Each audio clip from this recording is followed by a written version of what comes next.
It was one of the most like unprecedented moments in all of like the history of women's sports. Yes.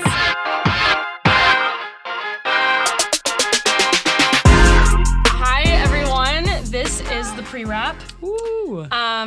This is 303 Sports Resident Women's Basketball Podcast. I'm Sydney Meyer. I'm Lucy Roberts. I'm Katherine Silva. And we wanted to start this podcast because we're all super big fans of women's basketball in particular, and we really noticed that there's like a very fragmented conversation happening. Like one exists like totally in the mainstream media, and that strictly speaks basketball, and then there's a whole nother one that happens online that kind of strictly speaks about interpersonal dynamics, and we wanted to create a space that kind of prioritizes both of these conversations and merges them together in a way that's respectful, of course, and also prioritizes journalistic integrity.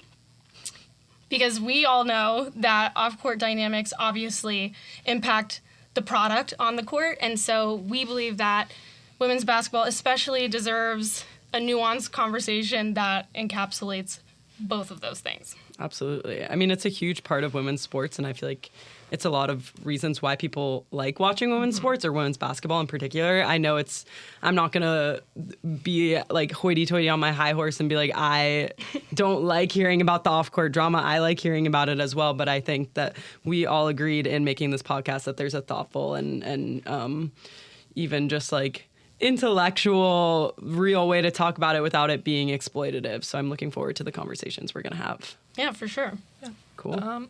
Go ahead. Well, Lucy. you guys ate that, so I don't have that much more to add. But yeah, I feel like especially like online, there's like just a lack of nuance.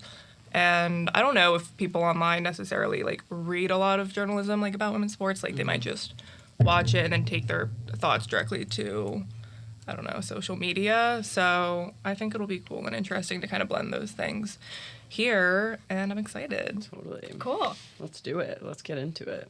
Actually, I have more to say. Oh, yeah. I also feel like Twitter is so extreme. Like, It's Twitter so exists extreme. in a space where it's black or white, this or that. And so I feel like what we're trying to do is bridge the gap between, like you said, like having journalistic integrity, but also like within Twitter there is like a kernel of truth and kind of like seeing what that is and going from there. Yeah, I also think that mainstream media is like really afraid, or at least the mainstream media that I've taken in is like really afraid to touch on or even acknowledge that it exists in any way. Totally. But if you have players like there are in women's basketball who are in relationships with each other, like romantic, otherwise, and who are using Twitter to interact with fans directly. Totally. In my mind, that's fair game to talk about as long as it's done in a way that,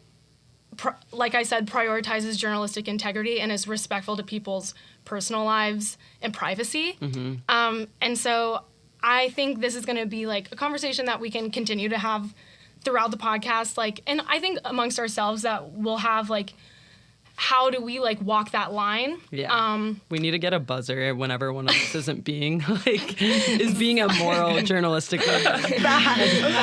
Yeah. I think this is going to be like, it's almost like an experiment. Yeah. It's going to be super cool. Totally. So I'm excited. Yeah. Let's get into it. Okay. There's been a lot going on this week. I feel like we're in a weird place, at least for college basketball, where everything is sort of like building up to a lot of big matchups and a lot of big games. But the AP Top 25 poll came out, and there's a lot of exciting stuff going on. Not a lot of movement, I feel like, in the top. But Notre Dame is not listed in the top 25 for the first time in 4 years. That's a big deal. It's crazy. How do we feel about that? How do we feel about the top 25 list in general? I think that excluding Notre Dame is justified this year. Yeah? I think it is. Lucy? I mean, the ones at the bottom don't necessarily surprise me that much. I was going to talk later about the Texas Tech them putting Texas Tech at 17, I think is crazy. They should definitely be higher. Like, they're the only undefeated team not in the top 10. But yeah, when it comes to Notre Dame, yeah, I think it's deserved that they dropped, and I wasn't surprised. Their trajectory, I feel like, has been pretty wild over the past couple years, and I feel like we can't talk about it without talking about Hannah Hidalgo and Olivia Miles. And this is our first big test of the fine line between on-court play and off-court drama. So I wanted to go through a little timeline of history of Notre Dame over the past 2 years, more specifically Olivia Miles, Hannah Hidalgo. So I feel like we started last year pretty strong. I mean, they were flying on the court. They started really strong last year. I think their problem last year was that they almost peaked too soon. But I remember last year, especially around this time, people really thought that they were going to make a very deep run in the tournament. Absolutely. I mean, the chemistry between Olivia Miles and Hannah Hidalgo on the court was so fun to watch too. Like, absolute dream team duo. Yeah, I think Olivia's passing and Hannah's scoring worked together so well. Super complementary. It was so fun to watch. Yeah, absolutely. We also do have to mention that before the season started, very famously, Hannah Hidalgo reposted on her Instagram story a video of an interview of Candace Owens and Don Lemon, and it was essentially the nature of the interview was Candace Owens being homophobic and in a back and forth with Don Lemon about her beliefs. And Hannah Hidalgo also has expressed her beliefs, I feel like, pretty publicly about being a Christian woman of strong faith. And so a lot of people on the internet did not take to that video fondly, or that repost, I guess. No, Yeah. they did not take to that well. She's also, At all. I mean, talks about her Christianity, but so many basketball players, so many female basketball players are also super Christian and super outspoken. So I feel like her kind of being homophobic under this guise of like religion, it just doesn't really make any sense.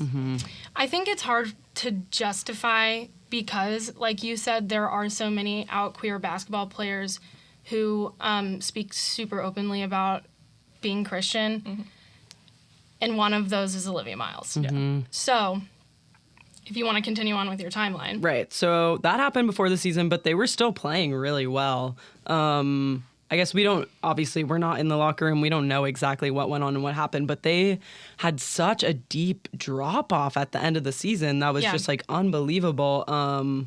They lost 3 of their last 5 games. And then they had a really early exit in the tournament to TCU, which is like obviously half the irony because then after the season ends, we see Olivia Miles enter the transfer portal and transfer to TCU. Right.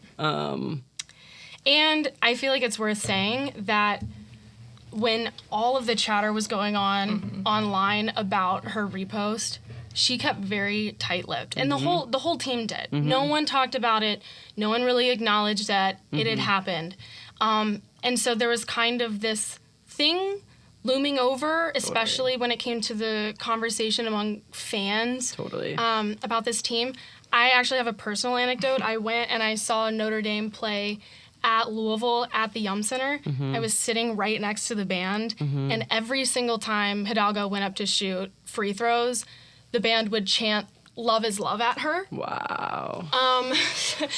So it was something that clearly made a splash. Yeah. Everybody else was thinking about it. And so obviously, like you said, we're not in the locker room, but if we're all thinking about it, it's they're clearly something that more. they're thinking. Yes. And I also feel like it's worth pointing out that at this point, to my knowledge and what I've seen, Olivia Miles was not out like super publicly as a gay person. Totally. I don't think she had even said anything in the public eye. I feel like Not to my knowledge. Yeah. And she doesn't have to, but No, of course. After her like quote unquote Hannah Hidalgo's quote unquote like apology that Olivia put something on her story? Because didn't she post something that was about like went religion? live, I thought, or maybe I don't know if she posted, or was there something else? I don't know. I think she did go live, but didn't she go live and like didn't say that there was nothing wrong? Like She no like beef? denied any beef between the two of them. And then so yeah, jump in. before that, this is when, after their exit in March Madness, Right. Hannah Hidalgo releases her op-ed in the Right. Players Tribune. Right. Which was unbelievable. Yeah, I mean, do you want to talk about it? Yeah. So she released her op-ed, and maybe we can pull up a graphic of that.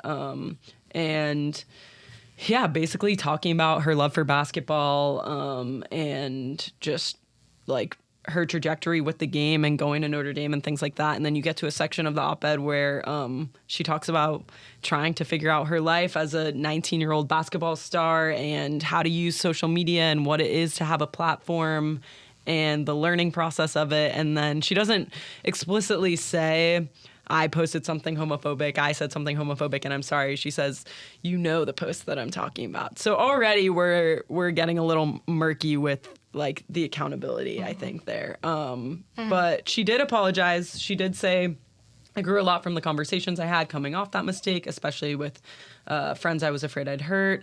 I'm not homophobic. I love all people and believe we all deserve to exist authentically, but I understand now how that narrative developed. So she is acknowledging maybe some of the conversations that none of us are privy to, which is like the locker room conversations or the conversations between teammates individually as a group. Like, we don't know. Right. And then after the op-ed, Olivia Miles denies any beef on an Instagram Live. Right. And then there's the transfer heard around the world. Right. The big transfer to TCU, which once again, Notre Dame coming off of that loss to TCU in the tournament is obviously huge. And then we see the not altercation. That's, I feel like, too strong of a word. Disagreement of sorts, something that at the WNBA game. Right. At the WNBA game. That was at Notre Dame. Yeah. In the tunnel between the two of them. You can't hear what they're saying, but it doesn't look good. It was everywhere, Yeah. It was everywhere. And a lot of people were talking about it. Right. Yeah. Right. That blew up. So that reignited everything. I also feel like it is worth pointing out, like we were talking about before, Olivia Miles posts about being Christian or her faith all the time. Or not all the time, but often enough for me to know, like, this is something that's important to her. And just as, like, another point to that, like, has made a point to only play at religiously affiliated schools. Whether that was, like, an intentional choice or not, I don't know. But if we're talking about faith being kind of the driver of this conversation, obviously these are two people who share a lot of things in some respects and are very different in other respects when it comes to this conversation. Totally. I mean, I think that's also even going broader, like what makes sports so interesting that it doesn't matter where you come from or what you believe in. Like when the clock starts, you're all on the court together, on the field together, and you have to find a way to get a win and work together. So, yeah, clearly it wasn't working. Olivia Miles leaves, but these are two of the best players, in the country. So they're playing on USA Basketball together. They win a couple gold medals. Then we see all the good press coverage when they're at Unrivaled camp. And so I feel like now, like, the fans are left in this place of... Like, what happened? What's the truth? Yeah, what happened? I mean, also, like we said, like, who knows, like, what went on. Maybe they just, like, behind the scenes, like, maybe they just kind of wrapped it up, Right. like, with each other and moved on. Right. But I don't know. It's like going into this Notre Dame season, if you're in the locker room, like, I just, like, wonder, like, what are you thinking? If you're the other players. Totally. Also, if you're the other players and you're gay. Yeah. Or if, like, what is it like for Olivia Miles to be watching her teammate shooting free throw shots and having the other school's band heckling her for having homophobic, for posting something homophobic on the internet. Right. Like, that's got to be a real conflict. It's like the most confusing thing in the world. Yeah. Yeah. And obviously, the start of Notre Dame's season, Olivia Miles' absence is very deeply felt. Absolutely. At least as a viewer. Absolutely. And I think their record, I feel like, shows that as well. And I feel like that's kind of like, yes, we are indulging in what happened or what maybe happened between the two of them. But I think what we're trying to get at is Notre Dame is not the same team without Olivia Miles. No. Did you think, like, going in that they would be able to kind of maintain their level of, I guess, dominance that they showed early in last season? Or because I know some Personally- people were saying that she could be like a National Player of the Year Hidalgo? candidate. Yeah. Personally, I always expect Notre Dame to be a major threat. Yeah. I mean, that's a program that you never expect to be out of the top 25. Yeah. I don't. You said it was what? How many years? Since 2021, so it's been about 4 years. Like, I didn't even. If you asked me and I hadn't looked at anything, I would have guessed that they had been in for the last like 10. Yeah. So, yeah, I don't really. I think that Neil Ivey is a great coach. I think this is like. Also, it's early in the season. You never know who could come off the bench. Yeah. Or who could just like flip a switch and make an impact for the rest of the season. But what I've seen so far, I'm not surprised they're not in the top 25. I was really surprised. I was really surprised at their performance so far. What team was it that we were talking about that Hannah just did not? It was Michigan. They got It was blown out, Michigan. yeah. Yeah. So I think like the first time I realized that okay, maybe they're really going to be feeling Olivia's absence was the game against Michigan. Yeah. Hannah got shut down. Yeah. She just got shut down. And that's because Michigan's a great team. Yeah. And we're gonna have like the time and space to talk about like the Big Ten and like how stacked they are. But so that's not to say that anything against Hannah. Like Michigan's gonna be a real threat this year. But I also think I feel like in conversations we've had off camera, our private locker room talk, you've talked about how like her style of scoring and just like her style of play is like not so conducive to like a team style of play. So if you don't have another player like Olivia Miles, who's such a playmaker, Exactly. the depth just like drops off. I was looking at the like TCU versus like Notre Dame stats even, and just like the share of scoring from TCU, like their top 4 or 5 scorers are all averaging at least 10 points a game. Wow. And versus Notre Dame, I think there's like more of a massive drop off. They have like about three players that are averaging like 10 points a game. So I feel like it's just a different type of basketball Right. And I think that they're missing. when Olivia was also on the team, I think Hidalgo didn't have to think about anything other than scoring. Right. Obviously, she's a fantastic defensive player. Like, everyone always talks about how her steals and how she's able to create, like, a transition game for Notre Dame just off of that. But I think last season, it wasn't so much pressure. Yeah. If she has a bad game, they're going to lose by 40 to Michigan. And that's the case right now. Yeah. So I think it's definitely presents some challenges. It's also, okay, obviously it's like early January. There's months till March. But do you think they're going to get back in the rankings? I never count them out. I mean, yeah, I don't know, though. I mean, I could see them back in the top 25, but I don't see them making a deep tournament run this year. I agree with that. Yeah. All right. I feel like that covers it. Okay. Next up. So the other team that we felt worth talking about, it kind of seems like the theme of like this episode is like teams that were What happened? Yeah. What happened? Yeah. The fallen giant. Yeah, almost. And I don't think LSU, which is who we're going to be talking about, I don't think I will go as far as to call them a fallen giant yet for this season. No, it's early. I think it's a little bit like, are they the real deal is more this year. Yeah. Right. So I wanted to talk about LSU's schedule so far. So right now they're 14-2 for the season, and their last 2 losses came in their last 2 games with the beginning of conference play in the SEC. Yeah.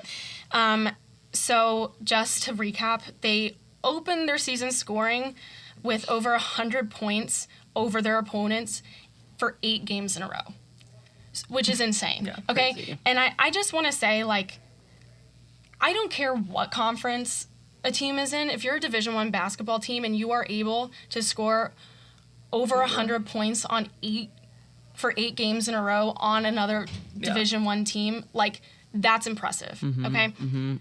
That being said, I feel like we can all agree that Tulane and Marist University are not the same caliber of opponent as I mean, any SEC I think if you're opponent. LSU, that's what you should be doing, right? Right. Like, that's just the expectation Right. for those schools, yeah. So, I have noticed that this is a pattern with Kim Mulkey and how she schedules her season, like, before conference starts. She really seems to save the best competition for conference play. And I feel like, well, the caveat to this is that they did schedule a game against Duke. Duke, in my opinion, was underperforming at the beginning of the season. I think they've kind of picked it back up, and They're it seems trending like, up. Yeah, Yeah. they're trending up. But at the beginning of the season, they were definitely underperforming. To Kim Mulkey's credit, if someone's really good a season before and the next season they're just not as good, there's no way to predict that. And Right. Carol Lawson is an incredible coach. Like, her teams are always going to be competitive, just well coached and good. So, but it kind of seems like Kim Mulkey's philosophy seems to be to, like, let the team find their identity and build their confidence first, Right. which I think is very, very different from other, like, comparable coaches in college, like Gino, who Yeah. really seems to play, like, their most difficult opponents, like, right as the season opens for UConn. And I mean, the Big East and the SEC are very different conferences. I don't feel like it's that much of a stretch to predict that UConn will probably stomp everyone in the Big East this year. Absolutely. The SEC is a lot deeper. It's a very different style of play. It's a lot more physical. Way more physical. Yeah. So I feel like it makes sense that these different coaches are taking these different strategies, but this team in particular really seemed, at least in the last 2 games, unprepared for legitimate competition. When conference play started, they lost to Kentucky at home with a last-second shot by Tony Morgan to close out the game. So losing at LSU that's a big deal. That's a huge arena. Their fans are really supportive and really loud. That's a really difficult thing to do. So credit to Kentucky. Michaela Blake's against Vanderbilt had 32 points, which is just unbelievable. Like, she just Crazy. played out of her mind. She looked amazing. I think they don't know how to close out games yet, and I think part of that is their pre-conference schedule. Yeah. They're not being asked to. If you're scoring over 100 points and closing out games, like winning by Right. 30 or 50 points. By the fourth quarter, you're emptying your bench. Right. It's basically. like, and that's great for the bench players to help Right. them, like, especially if you have younger players, Sure. if you're bringing in a big freshman class, like, and you want them to be able to adjust to playing in college, like, Sure. that's a really big deal, or build their confidence early. Like, that's, like, not a luxury that a lot of, like, the UConn team has at all. Right. Just because of the nature of their conferences. But, and obviously it's early in the season, but they don't know how to close out games. Both of these games, they were really close in score, and they just kind of weren't able to navigate the end. And I also think, this is something that you pointed out to me, Lucy, Flage had 0 points against Vanderbilt. Yeah. I mean, that's crazy. I was going to ask you guys, like, at this point, do you see Flage as a top 5 draft pick in the WNBA draft? Yeah, I don't know. in so many mock-ups, she's there at like 4 or 5, but I like think she 0 is. points against Vanderbilt is Crazy. Like, what happened? right. Well, I think, okay, first of all, like, I think that's Vanderbilt's defense. Of Yeah. course. Like, obviously, she was the one. And also, if you look at the rest of their scoring, like, Flage was the one where they probably decided she doesn't get any points. Yeah. yeah, this they're game. just shutting her down. Which yeah. is, but I also think, like, if I'm coaching that team or if I'm, like, if I'm playing on that team, like, that's my priority is, like, how do we, like, create opportunities for our best right. player, arguably. Yeah. I mean, she only had 4 shots, like Yeah. 4 shots That's from the field, unbelievable. 1-3 the entire Yeah. game. Yeah. And so, I don't know, like, there are some times where I think Kim Mulkey's, like, coaching decisions, and I'm not, like, listen, I'm no Kim Mulkey. Like, she's won, One of the- 3 one of national the championships. greatest. She's, like, one of the Yeah. greatest. So she's going to be a Hall of Famer. Like, I'm not in no way trying to, like, bash her. Okay, but there are times where there are, like, coaching decisions that she makes where I'm just, like, Yeah. I don't know if I Yeah. understand that. The biggest one that comes to mind for me is putting Haley Van Lith on Caitlin Clark. Haley Van Lith is 5'6", Caitlin Clark is 6 foot and the greatest shooter to ever live, okay? Totally. And she kept her on her the whole game and did not make a single adjustment. Yeah. It's probably the biggest reason, I don't know this, but I wouldn't be surprised if it were one of the biggest reasons why she transferred to TCU. Absolutely. Everyone's favorite landing spot. Yeah, exactly. Like, exactly. after the end of that island for season. misfit toys. Yeah. TCU. So it's like, there are times where I question her decisions. Obviously, it works out for her a lot. Yeah. So, For this season, I mean, like you said at the beginning, like, it's not like new for Kim Mulkey to Yeah. schedule like super easy opponents at the beginning of the season. So what's wrong like this year? Like, they just haven't built the foundation. You think that I the also other think they have years? some newcomers. Yeah. Yeah. Like, I mean, they had, when you think about like the past like few years, like when they won in when did they win? 2023? Like Flage was a sophomore and like Angel They had Reese was a injuries. senior. Like they had kind Yeah. of this like succession built. yeah. I don't know who comes in like after Flage that's really standing out to me. Okay, I have a question for you guys though. Yeah, please. I mean, I agree in terms of coaching, in terms of Vanderbilt's defense, like shutting Flage down and maybe Kim Mulkey not doing a good enough job at like creating shots for her best player. But what do you guys think about the concept of like the best players make their own shots for themselves a little bit? Do you believe in that? Or are you kind of like, I like think a Flage was team- shut down, they threw everything they had at her. I think and a it wasn't team her creates best shots for their best player. Or creates shots for their best player. Yeah, no, I think I agree. But it is And that like that is on the coach. But yeah. I just don't understand allowing them. In my mind, if a team is using a tactic and it's working, Yeah. Like, In where's my- the adjustment? yeah, in my mind, it's like, how do we disrupt what they're doing Right. so that we can do what we know works? Right? Yeah. She also just had only 5 attempted shots. Right. So That's insane that's to me. crazy. That's I also think the rest for box score wasn't. It's not like she was like Creating anything. impacting Like in there other was no ways. like the assists. Like how many? Like 1. Like it Yeah. was very Yeah.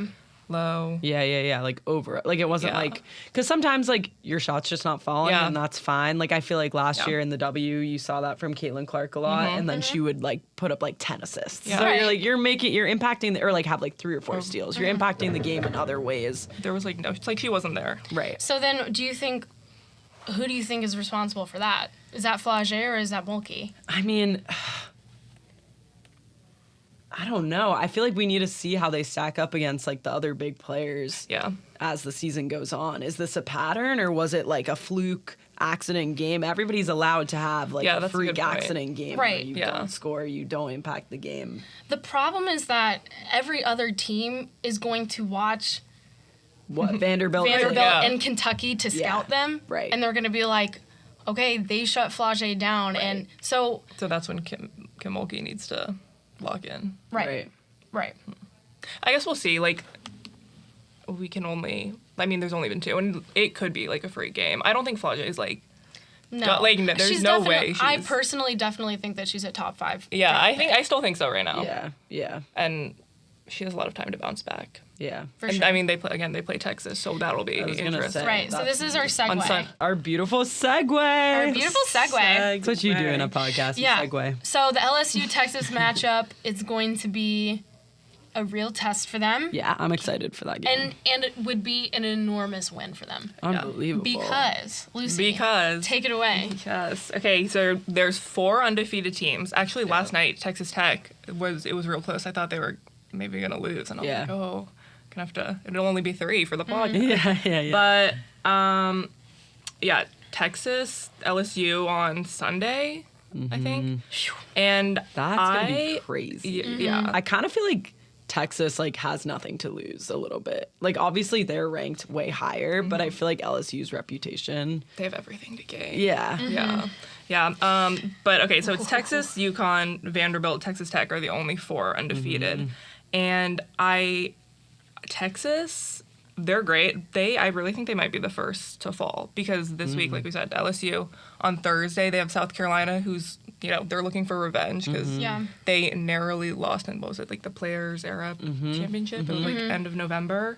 So, and it's at South Carolina. Both of these are away. Yep. So I just feel like it's coming for them. LSU and South Carolina both away? Yeah, I'm pretty sure. Do you think you think LSU One of them. can? I don't think pull that LSU. out? I don't think LSU is gonna win. I think believe it would be South Carolina. Yeah, I believe maybe. in the Gamecocks and Don Staley more than Kim. I agree. LSU at this point. I feel like Texas is such an interesting team to me because their style of play is so unique.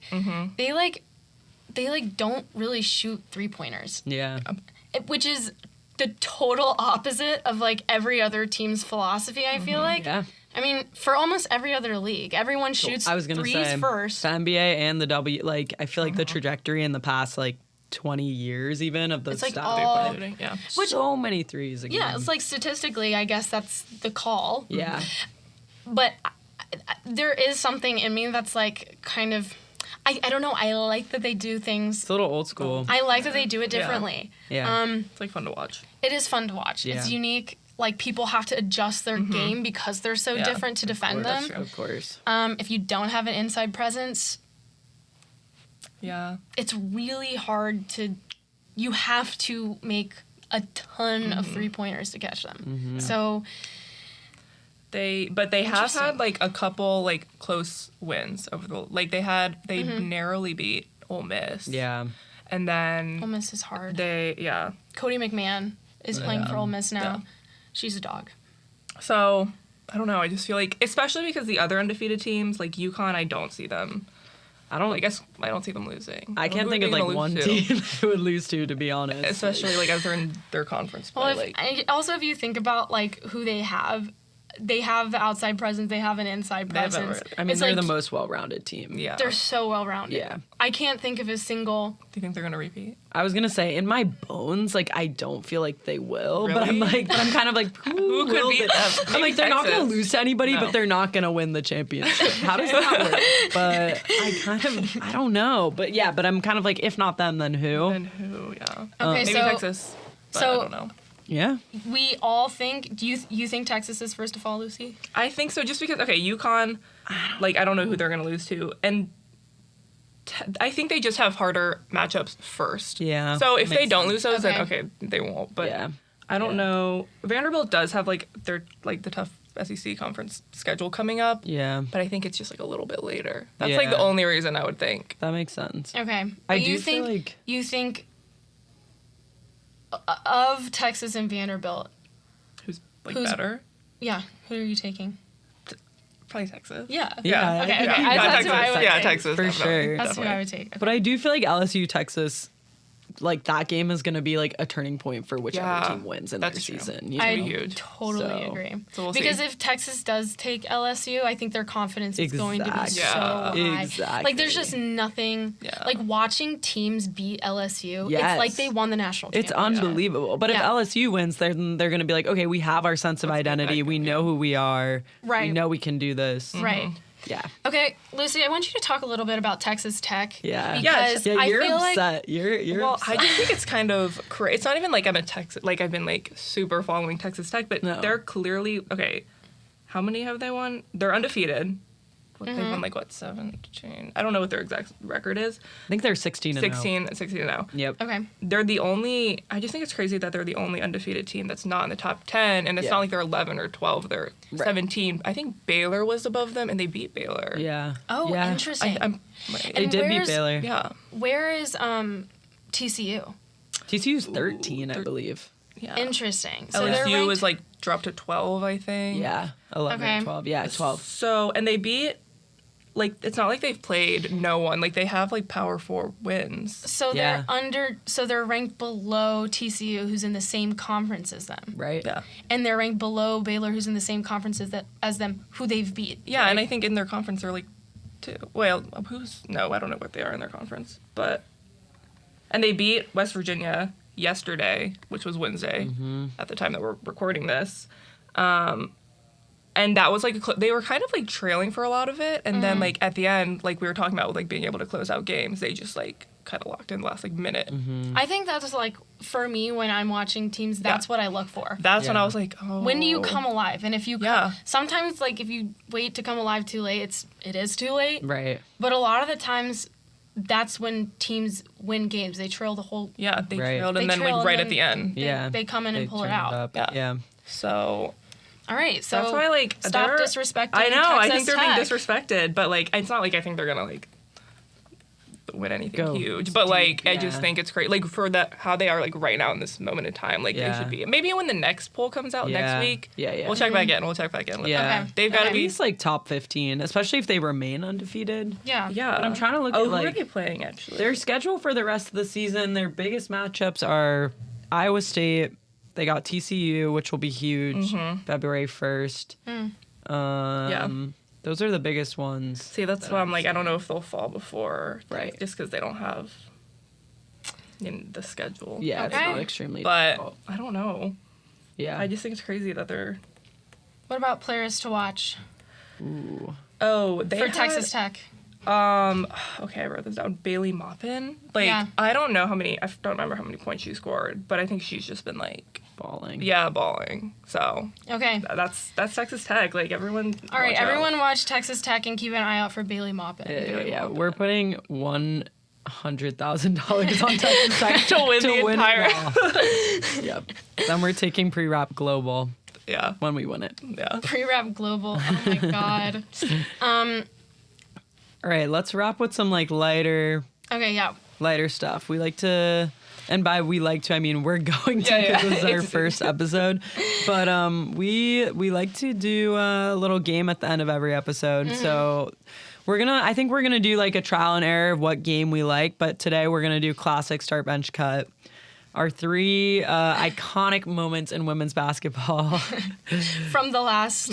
Yeah, from the Year? Or From last honestly, year. like From over last year. since the summer. Yeah, Yeah. totally. So we got the green dildo incident. If you don't know it, you should just log off right now. Like this is not the podcast for you if you don't know what the green dildo. Log off this, log on to Twitter. Absolutely. Yes, Or exactly. don't. And then log on. Yeah, maybe. Or Maybe don't. not, Maybe you'll be but- too scared. We got the green dildo incident in the WNBA. We got the Stud Buds iconic 72-hour live stream over All-Star Weekend. And to keep things nice and dark, we have the Project B Saudi League that a lot of WNBA big stars have signed on to. Yes. Okay.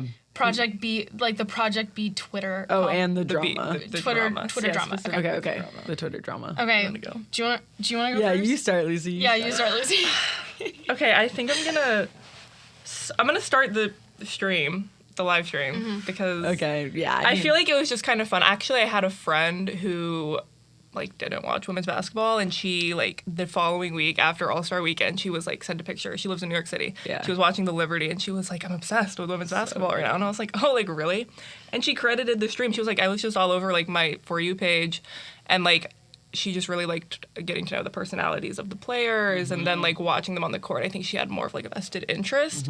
So I think that was cool. I mean, obviously like us like knowing before, it was like it's still fun to watch like these players and their personalities and like how they interact. It's also like you have these teams and these players and like there's like maybe sometimes like beef on the court or off the court, and then you see them like interacting in real life, and it's just kind of fun.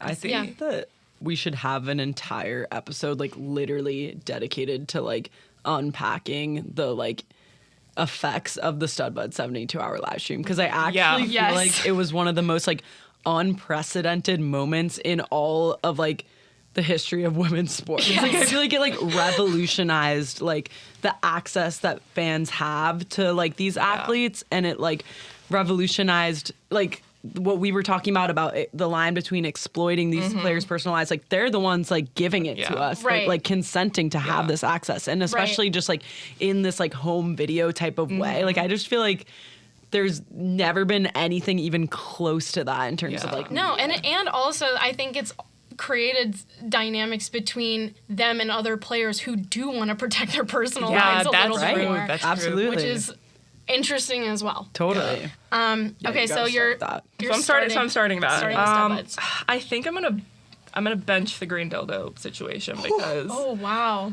I didn't see that coming. you thought I was gonna cut it. I don't know. Please. No, I'm gonna bench it because like Yeah. the first time it happened, I remember it was like funny, right? Everyone was talking about it. Yeah. Another thing that people like, it not a good thing to be bringing eyes, like, and not a good reason for eyes to be being brought to absolutely. the WNBA. Sure. But a lot of people were talking about it, and like the first time it happened, it was just so like preposterous that I think the humor like was still there with it, and it's just crazy. Then it kept happening, and it was like, okay, it's like a safety concern. Also, like the concept of throwing that onto the court, like a court full of female athletes, Right.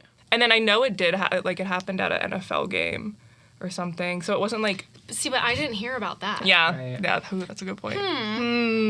Food for thought. Food for thought. Food for thought there. But so I'm gonna bench it because like first time it was like okay funny, and then it was like okay right. It's over.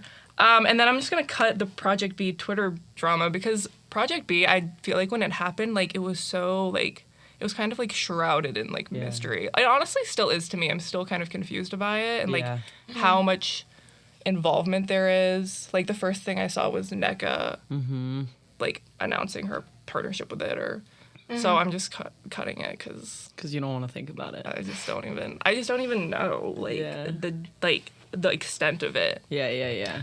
and it's still like I think in the didn't like someone, maybe it was Nafisa or Brianna Stewart, was talking about how like someone asked them like is there competition between Project B and Unrivaled, and she was like, well, it's not like They're it's doing just a different concept right things. now, Yeah. or something is what she said. The research that I've been doing is that like Project B is so conceptual that we won't even see it for years. Yeah. Years and So- years even. That's why it's cut for me. Yeah.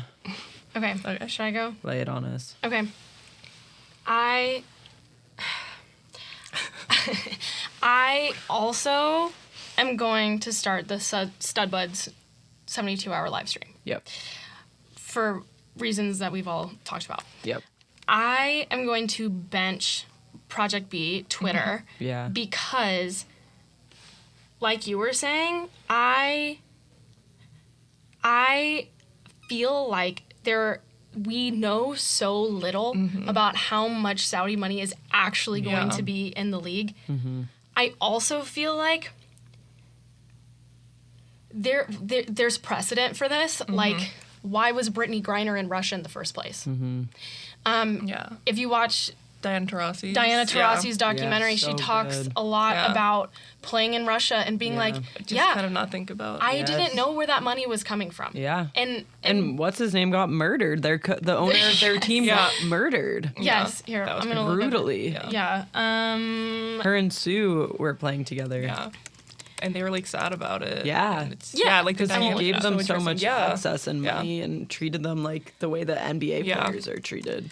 Yeah, so I just think that there's like precedent for WNBA players playing overseas, and also like it's not even like, I think the thing that people don't understand is like, so they're playing in Saudi Arabia. How, like, are they being funded by the Saudi Arabian government? Like, there's And then the owners have come out and said we're not taking any Saudi money, and then people have been like, I don't care, because Twitter, it's like nobody cares about nuance Right, there. It's like, so I So just feel that's like cool. I personally need to do more research before I actually can decide if I have an opinion on it or not. Yeah. Like, So you're intrigued. Shabtai is the Yes, name of Shabtai from Spartak. yeah, Shabtai from Spartak. Controversial billionaire and former KGB spy. Exactly. So it's not like there's no precedent for unbelievable. WNBA players going abroad for money from kind of shady places. And especially until the CBA negotiations get settled and like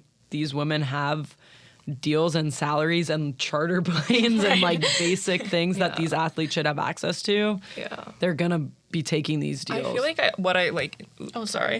on maybe, I don't know if it was solely on Twitter/X, but a lot of like some of the points that people were bringing up, they were like, oh, like women or WNBA players like don't need to take this type of money anymore because it's growing. And it's like an interesting point, but I'm like, it's still not nowhere near. Especially if you're trying to generate or create generational wealth for your family. Like, a lot of these women aren't coming from, like, silver spoon communities that have, like, gobs of money to... Like, a lot of these women are going to specific schools because they're paying them. Because, like, their families...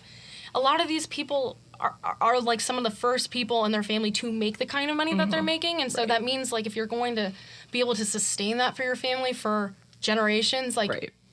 I don't know. Like, I just feel like that's kind of I don't know if I agree with that. Yeah. Either. I feel like we also need to put it into perspective of the minimum NBA rookie salary is like around, I think, maybe $1 million, maybe like $750,000. As of right now, the minimum WNBA salary is, I think it's like 70K. Yeah. Or 78 in the 70s. Like, that's unbelievable when you put it into perspective. And what they're fighting for in these negotiations, I think, is to raise the rookie salary to like 200K or like 250K. So even that is like still such a stark contrast from what you see in the men's league. Right. So, and also, like, I do feel like it's worth pointing out with Project B, like, the women and the players that have committed to do it are definitely in the latter half of their career. Like, they're trying to make as much money as they can before they can't play anymore. Right. Like, it's not like Angel Reese is signing on to... It's not the young. But that's the other Caitlin thing, Clark. too. It's like Angel Reese doesn't need to do it. Caitlin Clark doesn't. Because they have NIL. And NIL, and they're like the stars of the league. You need to think about the players that are like bench players or like players that are like maybe like a good glue player, but they're not making like, they're not getting like $3 million from Nike like every year, things like that. So I don't know. I'm benching Project B Twitter because I just feel like there's a lot of angles that people aren't taking into account. Yeah. And there's precedent for this. Okay.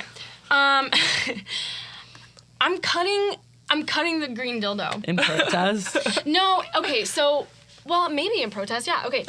I want to urge everyone to read Ben Pickman's write-up about the green dildo in The Athletic. Ooh. This was, like, he so found right. out that this was connected to, like a cryptocurrency, like, kind of thing. And I feel like, especially when I found that out, that it's not like fans being funny, being like, this is our environment, like this is our league. It was like exploitative. It was exploitative. Yeah. It was like tech guys or tech people being inflammatory to get eyes on their brand. How effective that was, I just feel like is a whole other conversation. Because what the heck? When it spread, like, when it spread to like the NFL, mind you, it was like one. Like I don't think it was that many times. Yeah, how many times they did like, at the NFL? One. But one like, time? is that like a copycat or interesting? Is that? But see, that's the thing. It's dangerous for players. Yeah, so dangerous. It hit Sophie Cunningham once. Yeah, no one knows God. like. Well, no one knows like what.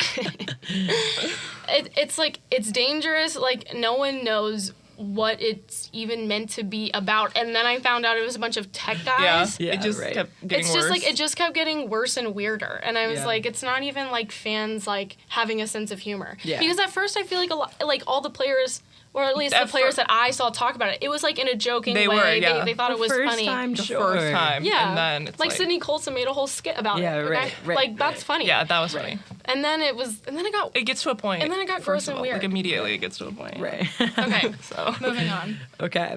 I'm gonna start. Yeah, it's got to be stud buds. Like that's just come on. That's like a moment. A sweep in, like, for the stud bud modern star. history. Yeah. Like forever. Like global history. Then I gotta go. I think I'm gonna bench.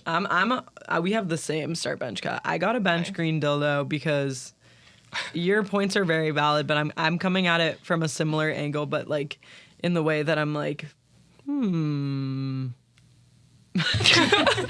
Well said, I Flo. get it now. I get it now. I agree that it's extremely exploitative, but I'm also deeply fascinated by like why this happened, why this kept happening, and like why we just had to like sit there and watch it happen. How did the over and security over keep again. letting them in? Like, Right. there were multiple that didn't even make it onto the court, but they were someone tried to throw it. It like fell in the stand somewhere. Oh, really? Yeah, so like, they had like multiple. There were like oh my 5. God. Yes. There were so many. They had them lined up. Yes. Dude, my God. They were all holstered. green. They were holstered.